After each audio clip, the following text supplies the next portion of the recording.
yaitu kegiatan komunitas belajar kita, di mana agenda hari ini kita akan melalui perjalanan mengenai budaya positif, diseminasi budaya positif tepatnya yang akan disampaikan oleh Bu Aina. Kemudian nanti acara berikutnya yaitu sosialisasi tentang buku saku yang akan digunakan oleh peserta didik oleh Ibu Suraida. Dan terakhir nanti kita akan sama-sama untuk berbagi informasi mengenai penulisan praktik baik menggunakan Alur-Star. Baik, di sini kita akan bersama-sama belajar, Bapak Ibu, bersama belajar mengenai apa yang akan disampaikan oleh nanti Bu Aina. Dan waktu dan tempat saya berikan langsung kepada Bu Aina untuk memulai diseminasinya. Silakan Bu Aina. Assalamualaikum warahmatullahi wabarakatuh.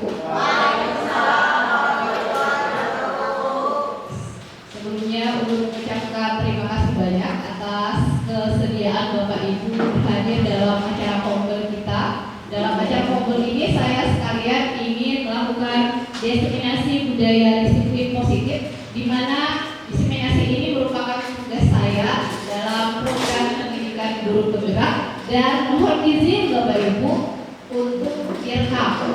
Jadi kira-kira kurang lebih 1 jam. Baik, Pak silakan berdiri dulu.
Setuju, karena hukuman itu gue kan mulai zaman bahari juga nilainya ada kampung panjang dihukum karena jadi ini jarak akhirnya si anak nya menjadi karena bentuk hukuman tadi anak ini jerak melakukan pelanggaran yang ia lakukan sehingga mendisiplinkan ke depannya sampai ia dewasa. Nah itu gue, dan ini memang terbukti zaman pulang bahan itu memang kayak itu gue.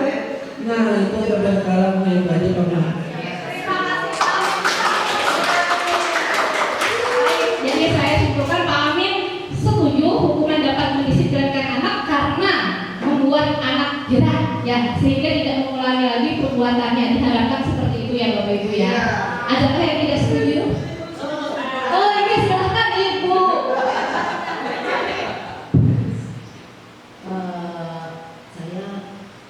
Kurang sependapat dengan tergantung hukumannya nanti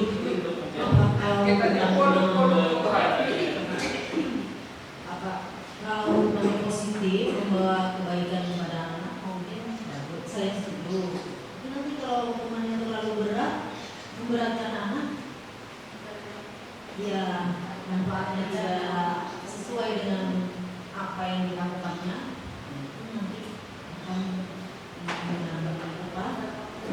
merugikan anak, dan itu artinya saya tidak setuju bahwa tidak semua rumah itu akan membuat anak disiplin. Terima kasih Ibu Malin. Jadi tahu Ibu Malin. Jadi Faiz, silakan Faiz. Belum terdukung Pak Amin.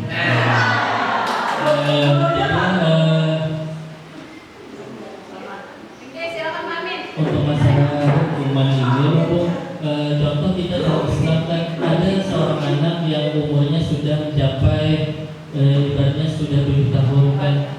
Nabi mengajarkan apabila anak kita sudah beranjak dewasa, apabila ia tidak sholat, nah kita diperbolehkan memberi hukuman pukulan, tapi sesuai kadarnya. Nah mungkin tuh sesuai kadarnya itu disitulah, tidak menghukum melebihi batas, tapi hukuman ini memang dibolehkan dalam Islam, bahkan dianjurkan, tapi sesuai batasnya. Nah mungkin itu aja.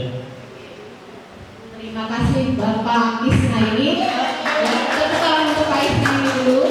Jadi dapat kita simpulkan ya Bapak dan Ibu bisa setuju dengan hukuman asalkan hukuman itu memberi dampak positif terhadap siswanya dan dengan kadar tertentu. Ya Bapak ya. Jadi kembali. Tapi bisa juga hukuman tadi seperti kata Ibu Mali tadi bisa malah memberikan dampak yang negatif terhadap siswa ini yang membuat beliau kurang setuju. Baik, kita tahan dulu. Nanti kita setelah belajar ini gimana sih? Menurut Bapak Ibu apakah ada perubahan pandangan lagi ya? Yang kedua, kemudian Ibu mau tidak boleh.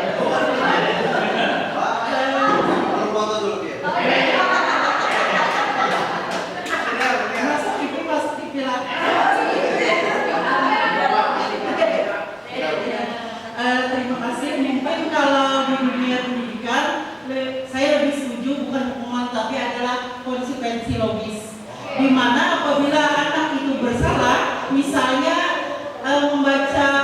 tidak membaca Yasin, maka bukan keliling lapangan, tetapi justru dia harus membaca Yasin itu yang tertinggal tadi. Jadi istilahnya itu bukan hukuman kan, tetapi adalah konsekuensi logis kalau saja kalau dalam dunia pendidikan. Ya, mohon diluruskan. Terima kasih kepada Ibu yang sudah sampai kepada konsekuensi logisnya. Jadi apa yang dia tinggalkan itulah tanggung jawabnya untuk mengerjakan ulang. Ya, menurut Ibu Erna. Oke, yang kedua lagi ya Bapak Ibu ya. Yang kedua, pemberian hukuman dengan hal positif seperti membaca atau membersihkan halaman sekolah dapat meningkatkan disiplin anak. Setuju atau tidak setuju? Setuju, silahkan di luar ini.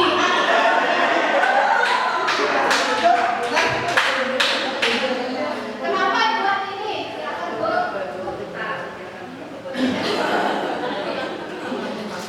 Terima kasih atas kesempatan yang diberikan kepada saya. Assalamualaikum warahmatullahi wabarakatuh. Jadi untuk dalam usaha kita sebagai pendidik untuk mendisiplinkan anak-anak itu perlu juga tadi konsekuensi logis gitu ya, setuju sekali saya. Sebab anak-anak ini ada yang sifatnya itu berulang dan berulang melakukan kesalahan yang sama, sehingga perlu kita memberikan apa itu hukuman yang bersifat positif. Tapi hukuman positif yang bersifat positif itu bukan berarti kita memberi apa ya, supaya dia beri trauma, bukan trauma.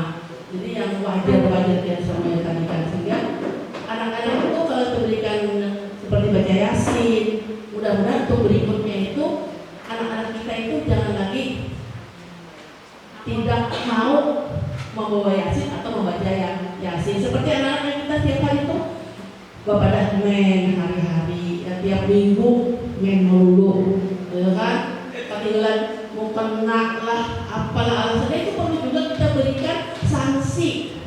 Mungkin ada anak-anak yang ayo kita periksa, betul enggak? Gitu kan. seperti itu, supaya anakku bisa lagi berpikir, oh ternyata dia berbohong itu merupakan hal yang sangat tidak baik, gitu, berakibat buruk bagi dirinya sendiri. Nah, itu yang kira-kira kalau dipikirkan dulu.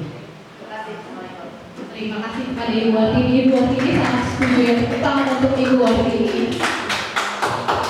Adakah Bapak Ibu yang tidak setuju?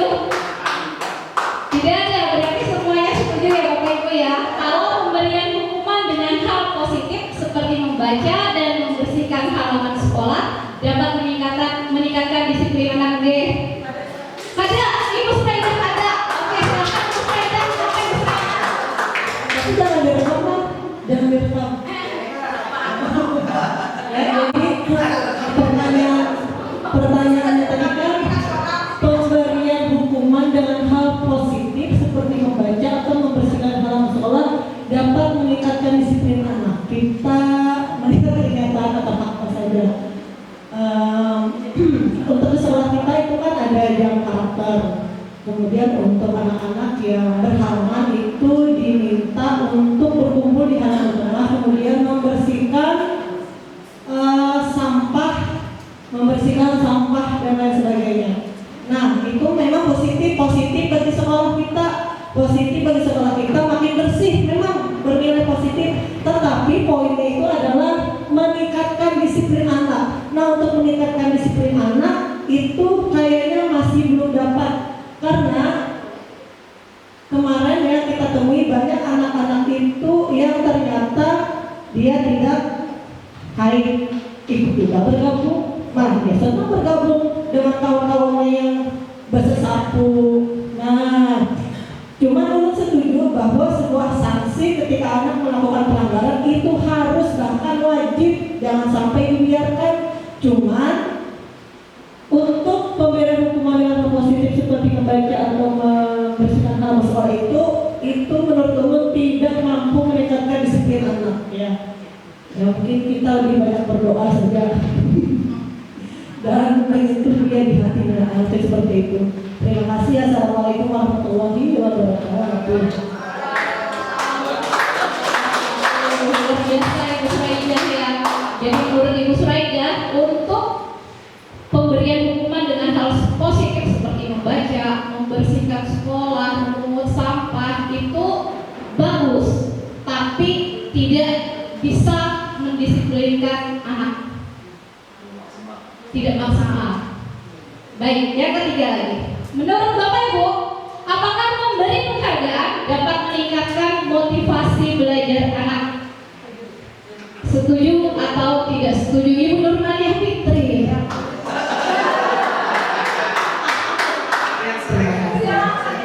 Ya, saya setuju dengan memberikan reward pada anak yang berprestasi.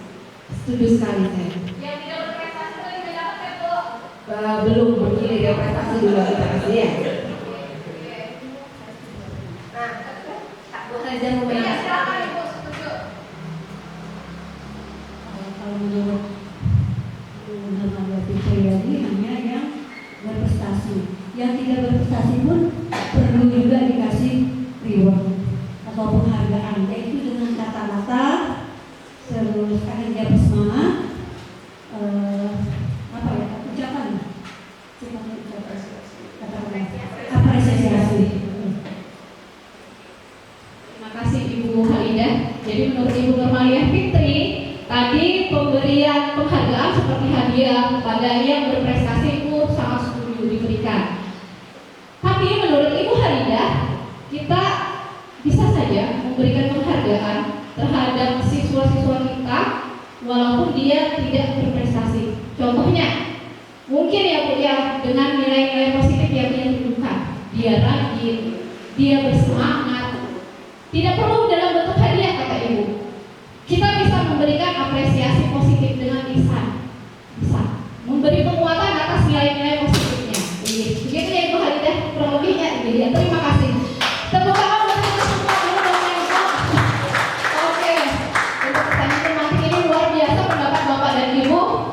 Kita selanjutnya untuk konsep utama budaya positif yang akan kita pelajari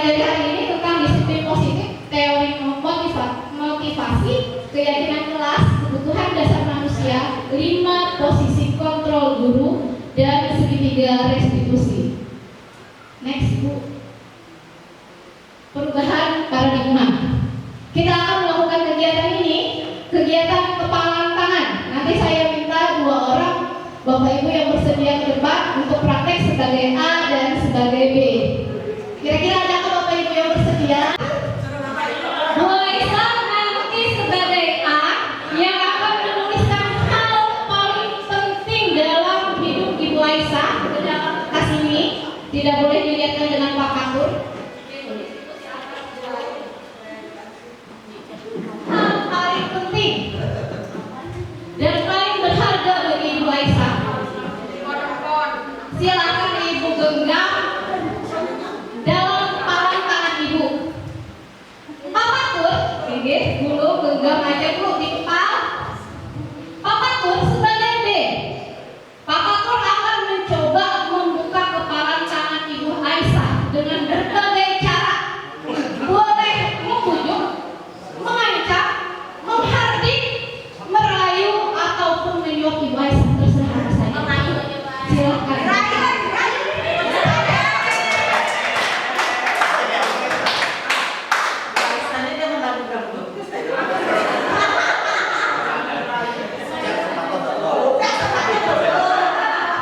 Cek, 1, 2. Ibu Aisyah.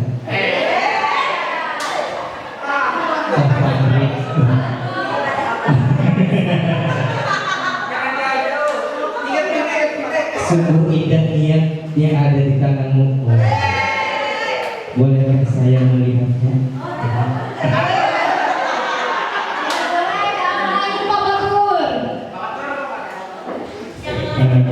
Bolehkah saya melihat secercik kertas yang ada di tangan dia?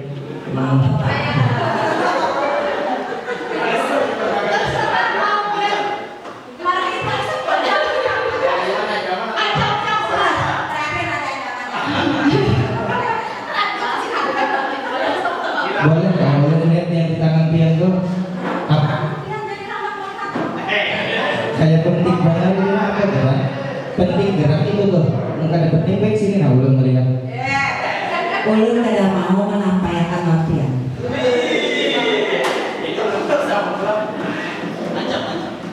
Mun kada mau menampaikan bangun kendaraan pian kena miris.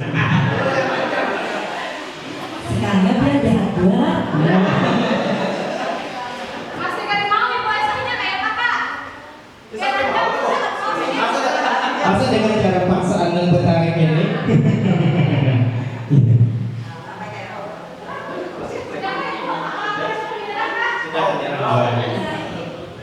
Baik Bapak Ibu. Ibu bolehkah ulun tahu kira-kira apa Bu di dalam kertas pian tuh? Mau tahu banget. Boleh nggak Bu? Sesuatu yang paling berharga dalam diri kita tuh mau tahu Bu kira-kira apa ya Bu? Ini silakan Bu apa Bu?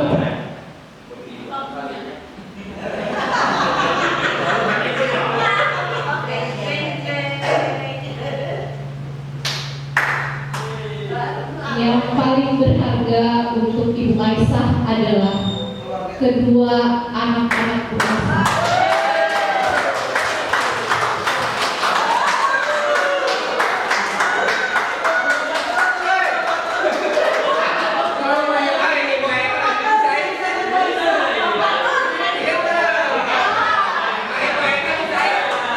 Oke teman-teman, dari tadi kira-kira apa yang terjadi menurut kesimpulan Bapak dan Ibu? Apa yang terjadi?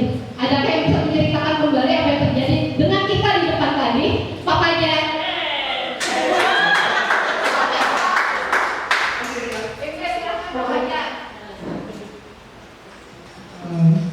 Ada beberapa kemungkinan menurut versi saya.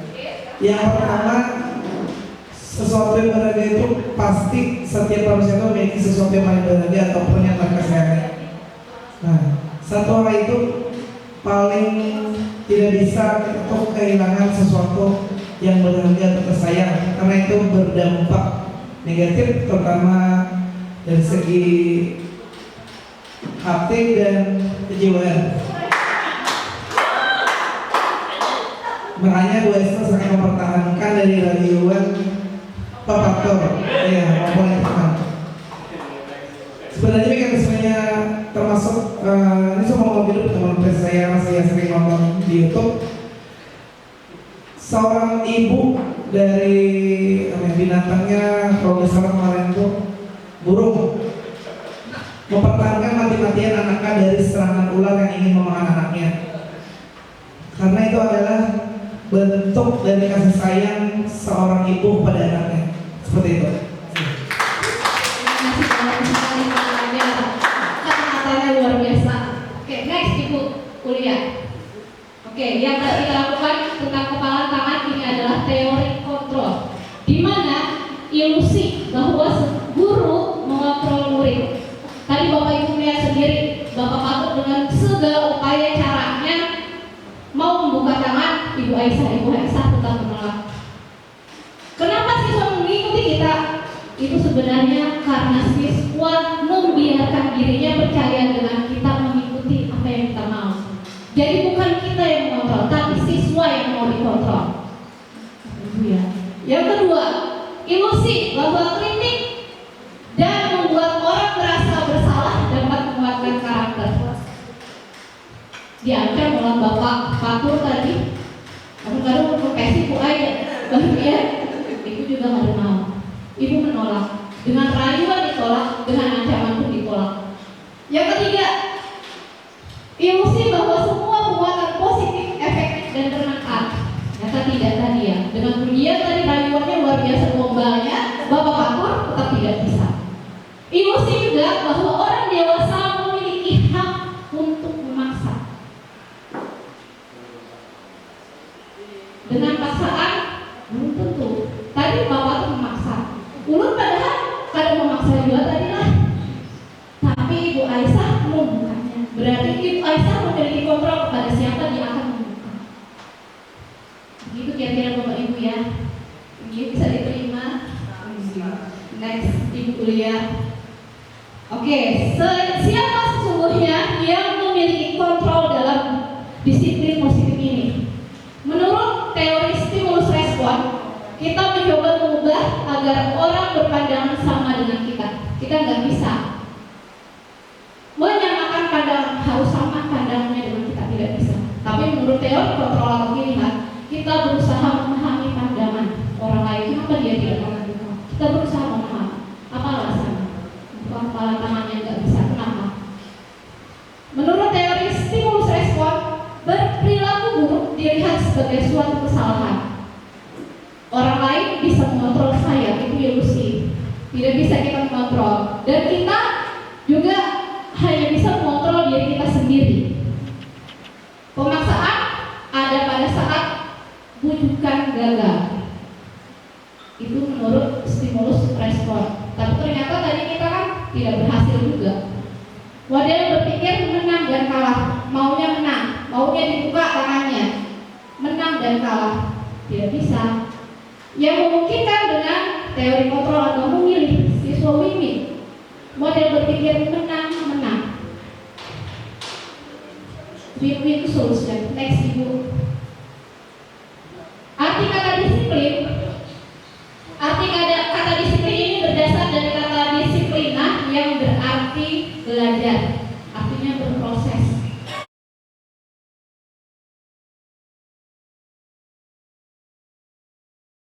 Warahmatullahi wabarakatuh.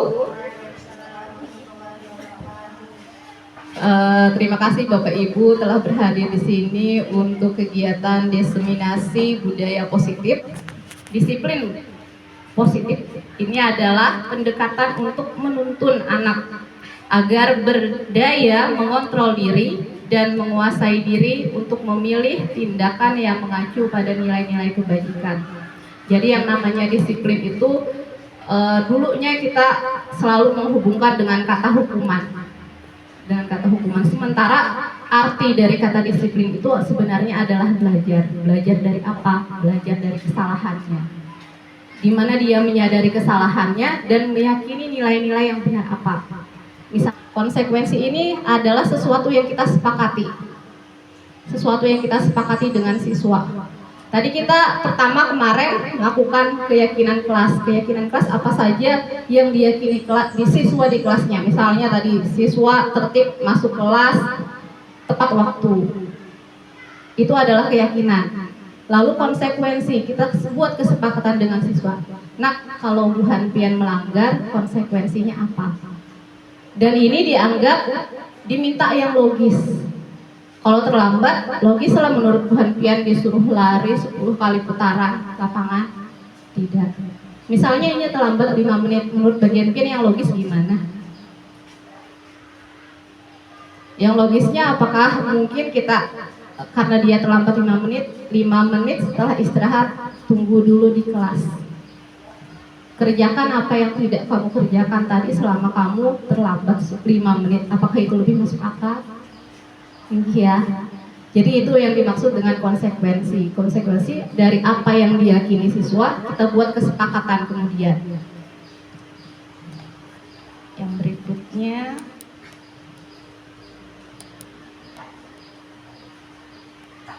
kita ulang sedikit ini ya.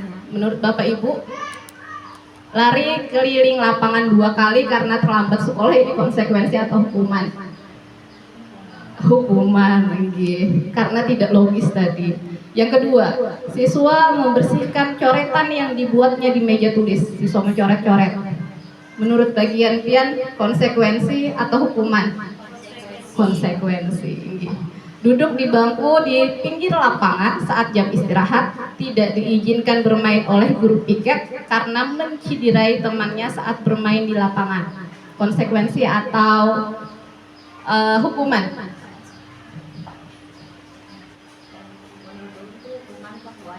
Karena kan di sana tuh tulisan tidak diizinkan, otomatis kan bukan konsekuensinya, tapi guru tuh memberikan hukuman, makanya di situ dituliskan tidak diizinkan. Bagi rasa ulang itu Pak. Oh, iya. Kalau konsekuensi, Bapak konsekuensi kah hukuman? Silakan Bapak. Enggak apa-apa. Kita sama-sama belajar juga Pak di sini. Konsekuensi Bang. Ini kenapa Bapak? Nah itu konsekuensi Bang, karena dengan dia duduk di pinggir lapangan itu dia melihat para teman-temannya bermain di lapangan, jadinya oh berarti bila aku nih ada menurut ibu aku pada bisa bermain di lapangan tadi. Enggak, kada mencederai kawan dia tadi ya. Ya terima kasih Bapak Ibu. Jadi di sini sebenarnya jawabannya kita lihat ya. Kelihatan nggak?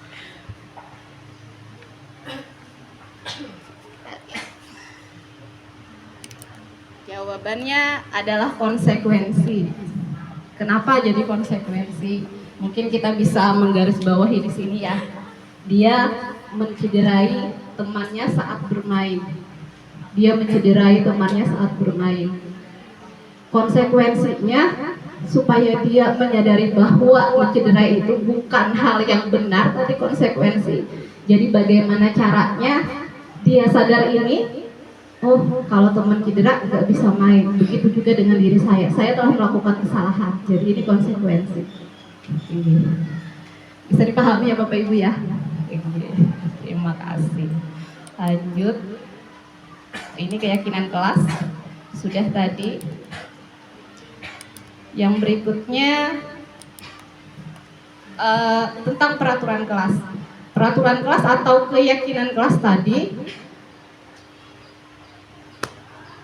pasti ada nilai kebajikan yang ingin dituju. Kita membuat suatu kesepakatan, suatu peraturan di kelas kita, pasti ada nilai-nilai yang ingin dituju terhadap anak-anak. Yang pertama, menurut Bapak Ibu, selalu mengembalikan buku ke tempatnya. Keyakinan apa yang harus dimilikinya? Atau nilai kebajikan apa yang dimilikinya, yang mau dituju? Nilai kebajikan kan ada macam-macam, ada disiplin, ada tanggung jawab, ada saling menghormati, dan nilai-nilai baik lainnya. Menurut Bapak Ibu ini kira-kira apa? Tanggung jawab. Yang berikutnya Bapak Ibu, dilarang melakukan kekerasan. Nilai apa yang ingin dituju? Tidak boleh melakukan kekerasan, nilai kebajikan apa yang ingin kita tuju? Kasih sayang, ya. Ada lagi? Keamanan, ya. Apalagi keselamatan bisa juga ya. Jadi banyak di sini.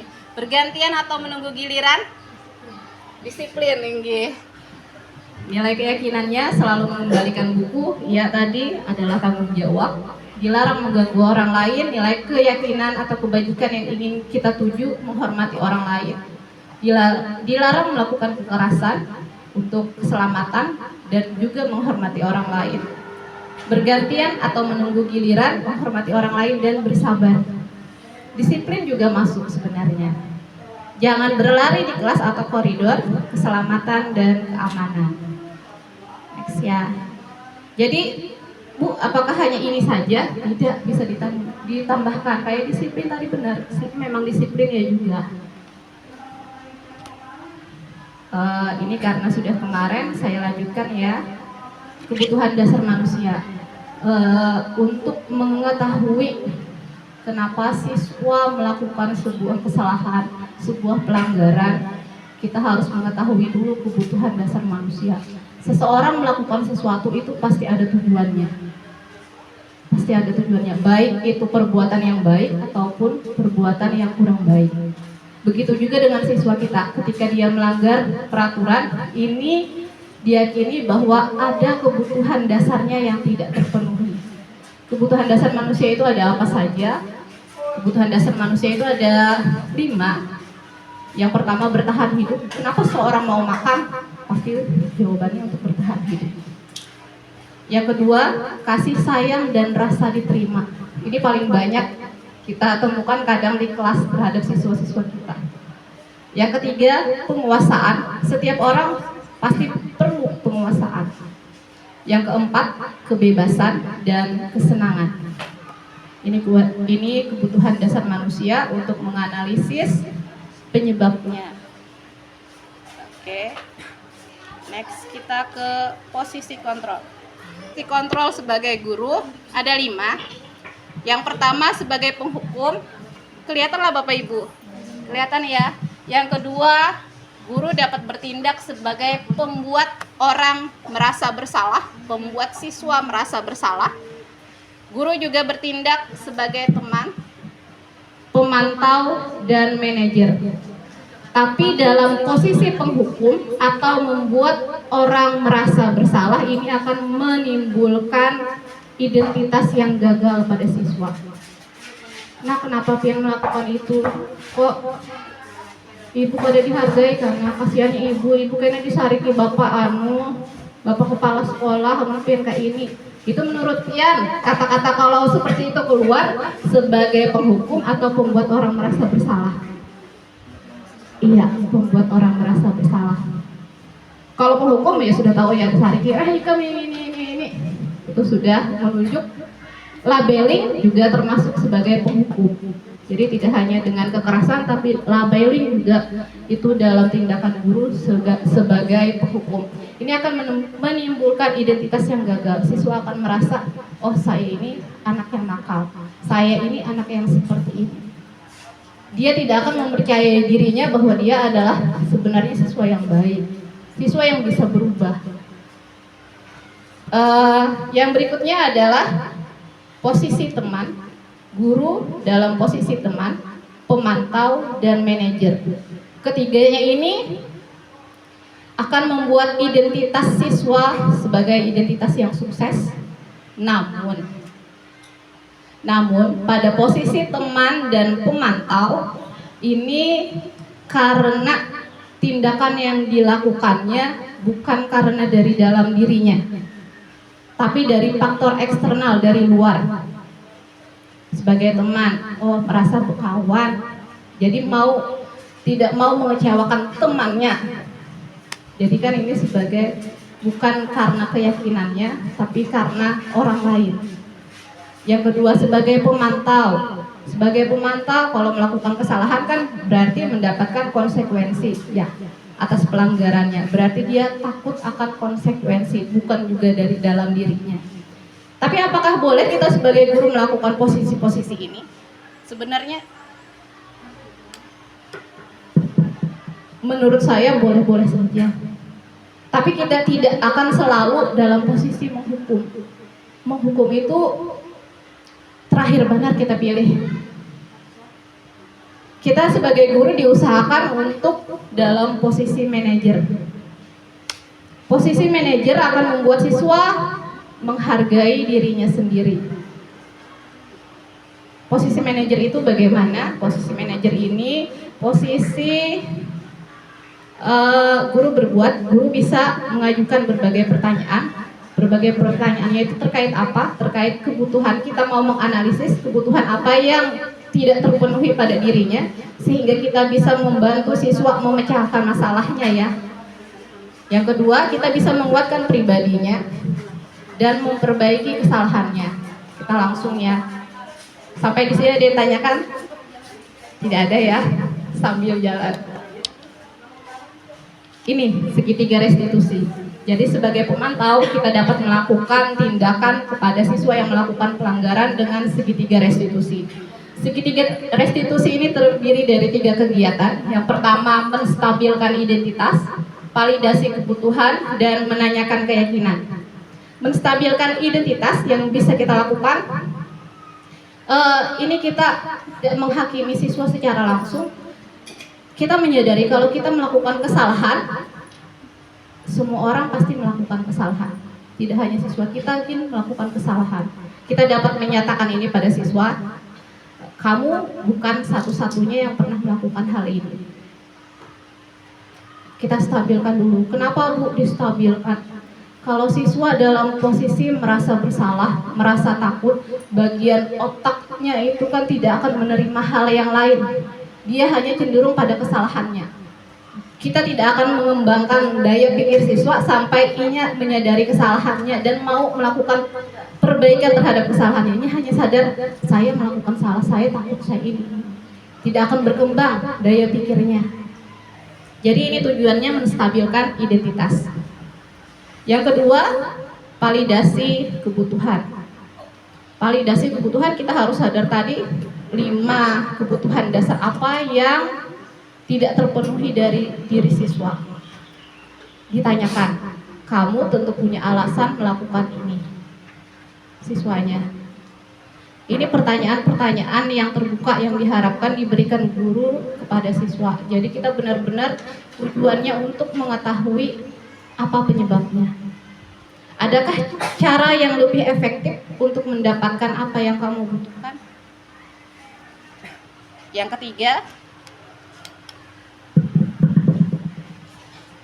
ketiga, menanyakan keyakinan. Nilai-nilai apa yang telah kamu sepakati, menanyakan kembali keyakinan kelasnya. Kamu ingin menjadi orang yang seperti apa? Ini pertanyaan tingkat tinggi loh Bapak Ibu terhadap siswa. Kita tidak akan bisa mencapai ini kalau siswa tidak stabil identitasnya tadi. Kita next. Oke, ini pun 20 menit. Terima kasih Bu Lia. Segitiga restitusi, menstabilkan identitas tadi. Ini tadi ya, dampak yang terjadi apabila seseorang emosional karena melakukan kesalahan. Melakukan kesalahan itu menguras energi. Ketika kita bersalah, kita mengalami identitas yang gagal. Perasaan bersalah dapat membuat kita terperangkap di masa lalu dan tidak akan berbuat apa-apa lagi. Ini kata-kata, beberapa kalimat yang bisa diucapkan untuk menstabilkan identitas. Tidak ada manusia yang sempurna. Saya juga pernah melakukan kesalahan seperti itu. Kita bisa menyelesaikan ini. Yakinkan siswa bisa menyelesaikan masalah ini. Yang kedua, validasi tindakan yang salah. Validasi dengan menanyakan tadi ya. Kamu pasti punya alasan mengapa melakukan itu. Yang ketiga, menanyakan keyakinan. Menanyakan keyakinan, contoh kalimat yang bisa diucapkan, apa yang kita percayai di sekolah, nilai apa yang telah kita sepakati, dan bagaimana bayangan kita tentang kelas yang ideal. Kita lanjut ke kasus ya. Kita langsung ke kasus. Ini ada kasus 1. Ibu Dani sedang menjelaskan pelajaran bahasa Inggris di papan tulis. Namun beliau memperhatikan bahwa Fajar malah tidur-tiduran dan tampak acuh tak acuh pada pelajarannya. Fajar, coba jawab pertanyaan nomor 3. Maju ke depan dan kerjakan di papan tulis. Ini kata Ibu Dani kepada Fajar. Tapi Fajar pun tampak malas-malasan maju ke depan, dan sesampainya di depan papan tulis pun Fajar hanya diam terpaku sambil memegang buku bahasa Inggrisnya dan memainkan spidol di tangannya. Maka Ibu Dani pun berujar lagi, "Ayo Fajar, makanya jangan tidur-tiduran, lain kali perhatikan. Sudah sana, duduk kembali. Kira-kira siapa yang bisa?" Menanyakan kepada siswa lainnya. Fajar kembali duduk di bangkunya. Hal seperti ini sering terjadi pada Fajar, seperti tidak memperhatikan, acuh tak acuh, dan nilainya pun tidak terlalu baik untuk bahasa Inggris. Pada saat ditegur Ibu Dani, Fajar hanya menjawab, "Tidak tahu, Bu." Ibu Dani pun menjawab lirih, "Gimana kamu Fajar? Kamu tidak kasihan ya sama ibu? Ibu sudah capek-capek mengajarkan kamu, tidak kasihan sama ibu." Dan Fajar pun diam membisu. Pertanyaannya, yang pertama, menurut Bu Hanpian, posisi kontrol apa yang diambil Ibu Dani terhadap Fajar dan mengapa? Ulun membuat merasa bersalah. Tinggi, pembuat merasa bersalah. Kenapa Bu? Mungkin ada kalimat yang meyakinkan Ibu bahwa ini adalah pembuat rasa bersalah. Karena dari kata yang Ibu Dani itu kan, "Gimana kamu Fajar, kamu tidak kasihan sama ibu." Nah di situ mungkin dari si Fajar merasa bersalah. Oh iya, terima kasih, tepuk tangan dulu dong. Benar sekali ya. Benar sekali, teman-teman, ini posisi Ibu Dani sebagai pembuat rasa bersalah. Dengan di kalimat ini ya, "Gimana kamu Fajar, kamu tidak kasihan sama ibu." Membuat Fajar merasa bersalah. Sekarang kita akan menganalisis lagi kebutuhan dasar apa yang menjadi penyebab Fajar kira-kira melakukan tindakan seperti ini, acuh tak acuh, tidak serius, tidur-tiduran. Menurut Bu Hanpian apa?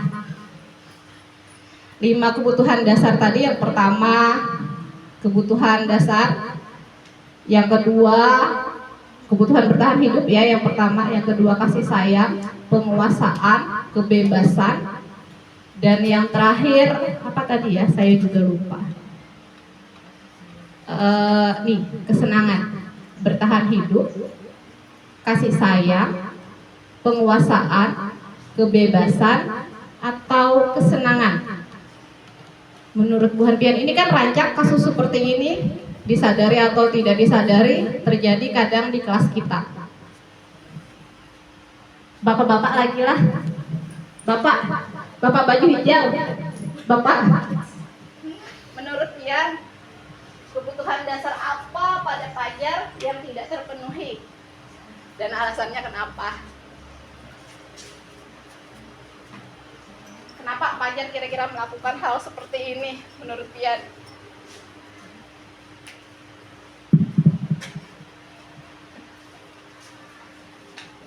Mungkin dari segi kasih sayang yang diterima, Bu. Kasih sayang diterima.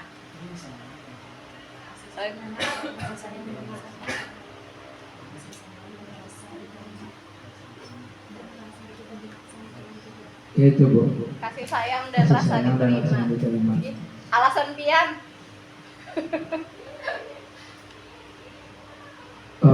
mungkin ada faktor lain yang menyebabkan ada rasa kurang kasih sayang kepada Fajar, atau ada apa tadi, merasa apa, merasa diterima. Merasa diterimanya ya. Itu aja gitu dulu. Oke, makasih Bapak. Jadi menurut Bapak siapa? Bapak Herdi. Bapak Herdi bahwa Fajar kemungkinan ini yang menyebabkannya kebutuhan dasar yang tidak terpenuhinya adalah rasa kasih sayang dan diterima. Jadi Fajar seolah-olah seperti mencari perhatian dari gurunya dengan tidur-tiduran. Ada lagi. Jadi kebutuhan dasar ini tidak hanya satu pada, malah kompleks yang terjadi pada diri siswa sehingga melakukan pelanggaran. Menurut Bapak Ibu yang lain ada lagi kah?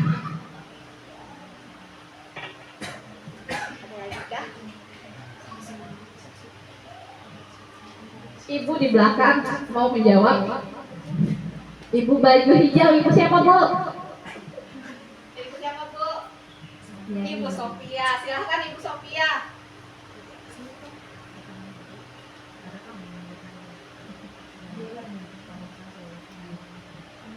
Mungkin dari ulun kesenangan Bu. Kesenangan, ye. Karena tadi tuh si murid tadi tuh ada dapat di kelas tuh karena vaksin aja. Jadi kesenangan dari ibunya. Kesenangan. Mungkin pembawaan ibunya. Pembawaannya bikin tegang ya Bu Ya, ya. mungkin ya Bu. Terima kasih Ibu.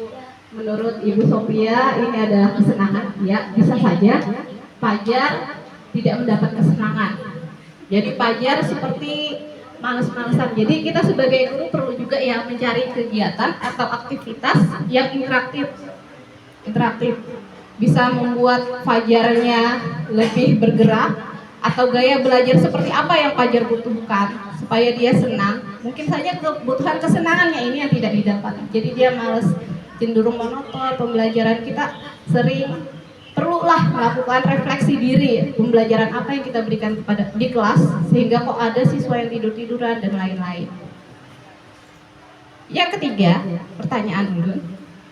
Seandainya Ibu Dani memposisikan diri sebagai manajer, bagaimana pertanyaan Ibu Dani sesuai dengan segitiga restitusi?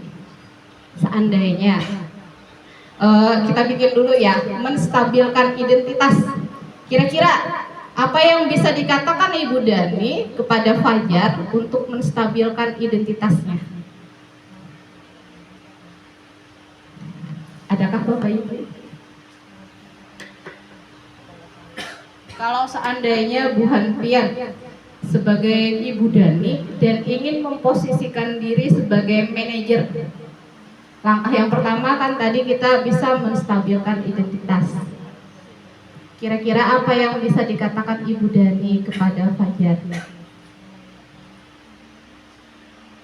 Adakah Bapak Ibu atau Ibu Lia?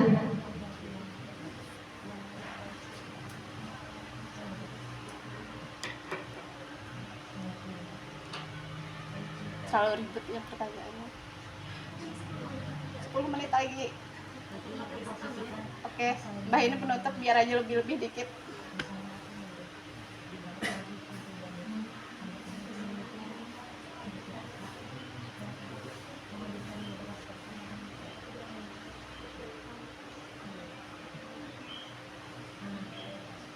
Apa kira-kira yang akan ditanyakan atau pernyataan apa dari Ibu Dani untuk menstabilkan identitas Fajar? Tidak harus di kelas ya, untuk melakukan segitiga restitusi ini tidak harus saat di kelas ketika kita melakukan pembelajaran. Malah ini akan mengganggu kegiatan pembelajaran teman-temannya yang lain. Jadi diusahakan untuk melakukan segitiga restitusi ini mengambil waktu tersendiri dan di tempat yang tenang. Hanya ada dengan siswanya saja. Jadi seperti itu. Kita bisa memanggil saat istirahat boleh, atau sepulang sekolah. Jadi tidak saat di kelas dia melakukan kesalahan kita melakukan restitusi, tidak harus.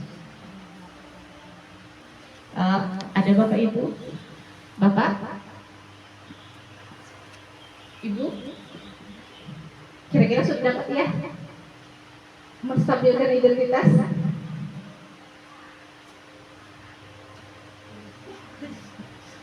Udah mau buat kan anak berbicara. Silakan. Menstabilkan identitas. Pertanyaan dasar siswa Tinggi. Pernyataan boleh, pertanyaan boleh untuk menstabilkan identitas pada Fajar. Kita sesuaikan dengan kasus.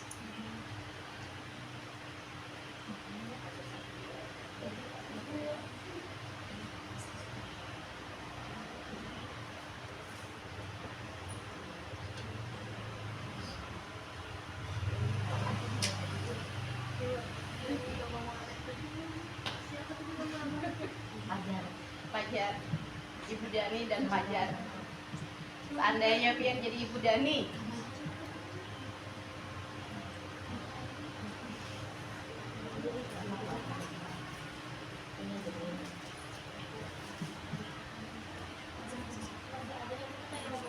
enggak.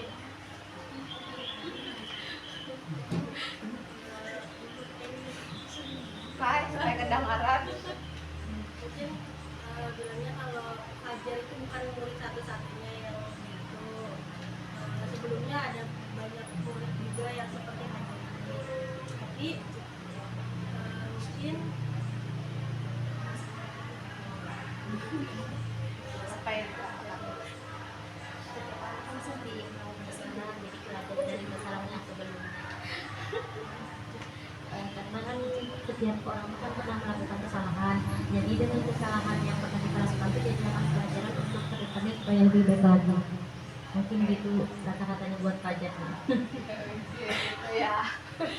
Jadi lagi-lagi menurut teman-temannya yang di depan Ibu Yulianti dan Ibu Dewi, Ibu Dewi dan Ibu Yulianti akan mengatakan kepada Fajar, Fajar, semua orang pernah melakukan kesalahan, tidak terkecuali dengan kamu. Seperti itu ya Bapak Ibu, distabilkan dulu identitasnya. Setelah ini, lalu kita ke yang berikutnya.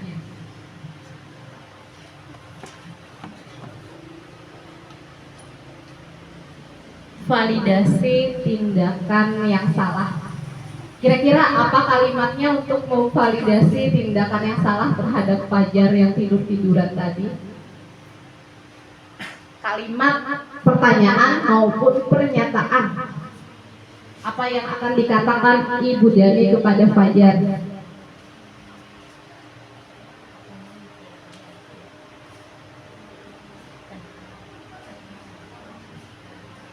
Bapak, silakan. Mungkin bisa dengan pernyataan misalkan Fajar hari ini ada masalah apa, misalkan menanyakan masalahnya, ada program apa sehingga dia tadi merasa tidak bersemangat dalam pelajaran tadi. Ada lagi Pak.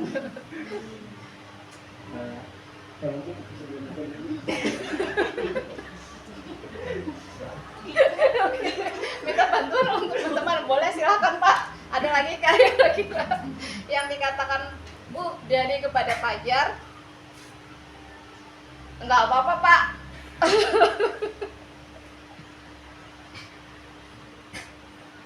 Ada lagi? Itu aja. Gini Bu, apa tadi? Kalimat pertanyaan Fajar. Bagaimana cara Ibu supaya Fajar tidak tidur dan bermalas-malasan di saat Ibu mengajar? Seperti itu. Boleh. Terima kasih kepada bapak-bapak yang luar biasa. Pertanyaannya ini benar sekali ya Bapak Ibu, bisa untuk validasi tindakan yang salah. Yang pertama dengan menanyakan kepada Fajar tadi seperti Bapak siapa? Sayuda.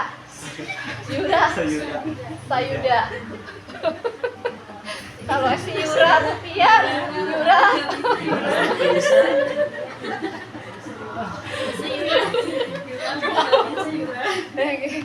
Jadi bisa seperti Bapak Sayuda tadi menanyakan kepada si Fajar, Fajar, mengapa, apa alasannya kamu tidur-tiduran?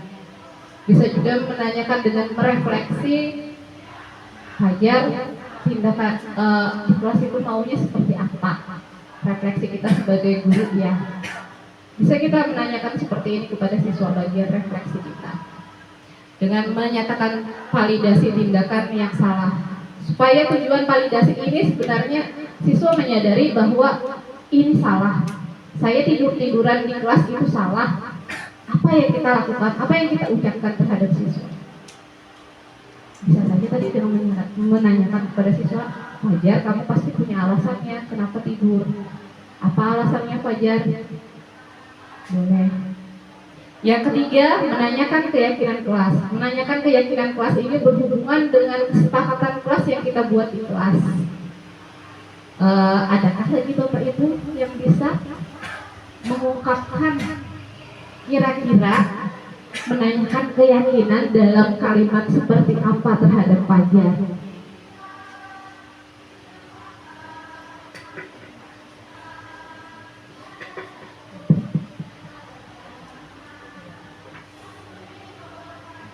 Ibu,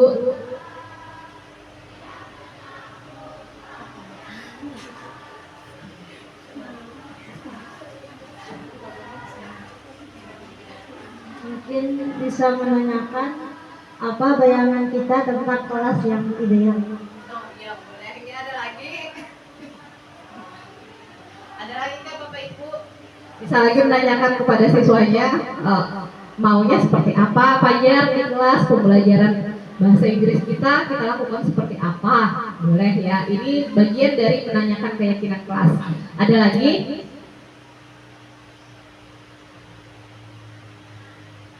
Ibu siapa Bu? Ibunya imut-imut. Ibu silahkan, ibu siapa namanya Bu? Ibu Aulia, silahkan Ibu Aulia.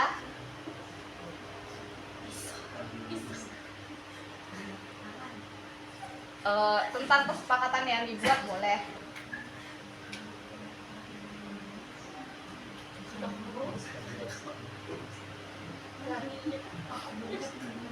Mungkin bisa menanyakan kayak peraturan kelas gitu Bu, kan nggak boleh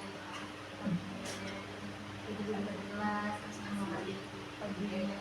Iya, benar ya, benar sekali, tepat sekali kata Ibu Aulia. Jadi untuk menanyakan keyakinan kelas, karena kita di awal sudah membuat kesepakatan kelas, kita kembalikan lagi dengan Fajar.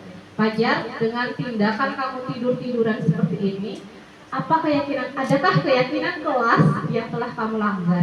Jadi Fajar sendiri yang mengungkapkan, jangan kita kan salah Fajar yang sering di kelas.